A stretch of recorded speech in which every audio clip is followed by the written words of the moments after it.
j'ai passé un chouette moment, encore une fois, merci. Donc, on dit que le futur est un chantier. Et effectivement, aujourd'hui, j'avais un peu l'impression d'être dans un chantier, mais c'était vraiment positif. Et c'était très constructif, tous les échanges qu'on a eu autour de cette expertise. J'ai passé un super moment, merci. Donc, si je fais un retour sur retour vers le futur, bah, l'expertise, la journée s'est organisée en 3 temps. Le premier temps, c'était un peu le rappel de pourquoi la science-fiction, pourquoi on en parle de plus en plus dans le métier, dans les organisations publiques et privées, bah, parce qu'on se rend compte que le futur est de plus en plus fou, de plus en plus difficile à prévoir. Et donc, cette approche par la science-fiction nous aide pas mal. Et après, on a fait un petit interlude sur l'histoire du futur qui nous a amené à se dire, à poser des questions. Bah, comment évolue le futur par le passé, avec voilà, l'Antiquité, le christianisme, les grandes perspectives du progrès, des Lumières. Et aujourd'hui, ben aujourd'hui, on en est sur le futur et on a eu un débat intéressant sur la vision de voilà, est-ce qu'on doit continuer vers plus de progrès et de technologie, hein, est-ce qu'on peut abandonner certains modèles vraiment, ou est-ce qu'on peut, de toute façon, on ne pourra pas faire autrement. Pour moi, le débat, il n'est pas tranché, mais il me semble que quand même, on est en train de changer un peu nos repères. Ça, après, il y a une deuxième séquence qui était vraiment plus sur la prospective. Alors, comment fonctionne notre cerveau quand on pense au futur? Qu'est-ce que ça a comme impact? C'est quoi un signe noir, etc. Et pour faire face à cette imprévisibilité permanente, bah, qu'est-ce que peut nous apprendre la prospective sur comment on se projette dans le futur? Et donc, c'était bah, les scénarios normatifs et les scénarios exploratoires. Donc, de temps en temps, lever la tête pour regarder le champ des possibles.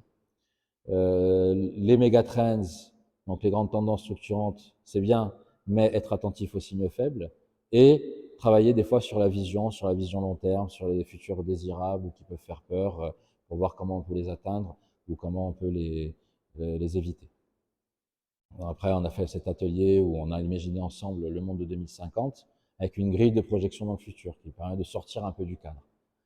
Et dans l'après-midi, voilà, après avoir lancé quelques haches, on a, on a plus décollé sur la science-fiction. Qu'est-ce que la science-fiction peut nous apporter dans nos démarches d'imagination et de projection? Qu'est-ce qu'elle nous dit du futur? Alors, on a beaucoup parlé de l'automatisation. Il n'y a pas que ça comme futur, mais c'est vrai que ça devient de plus en plus important, de l'intelligence artificielle, etc.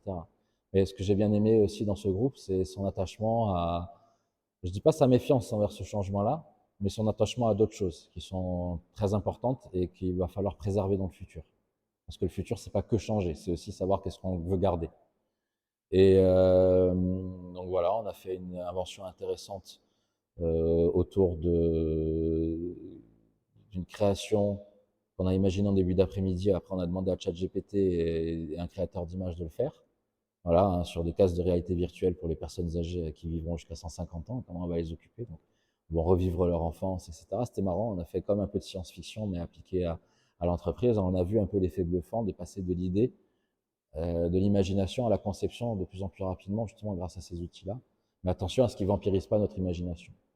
Et enfin, on s'est plus attardé sur le futur des organisations vues par la science-fiction et des entreprises vues par la science-fiction. Et on a demandé à la fin aux adhérents de se projeter dans leur boîte à horizon 2035, dans 15 ans. Et voilà, il y a eu des choses très intéressantes aussi, ben, notamment comment on va intégrer l'automatisation pour certains, comment tous ils vont vivre avec l'impératif écologique, le changement climatique, etc. Et puis cet attachement à l'idée de tradition, justement, j'en parlais tout à l'heure, comment on va maintenir et faire vivre les traditions dans un monde qui change. Mine de rien, il faut changer un peu notre approche pour les maintenir, justement, pour maintenir ça. Mais le bilan de la journée, c'était un cadre spécial pour une rencontre spéciale dont je me souviendrai longtemps. Et je pensais pas venir au Périgord pour faire un laser game.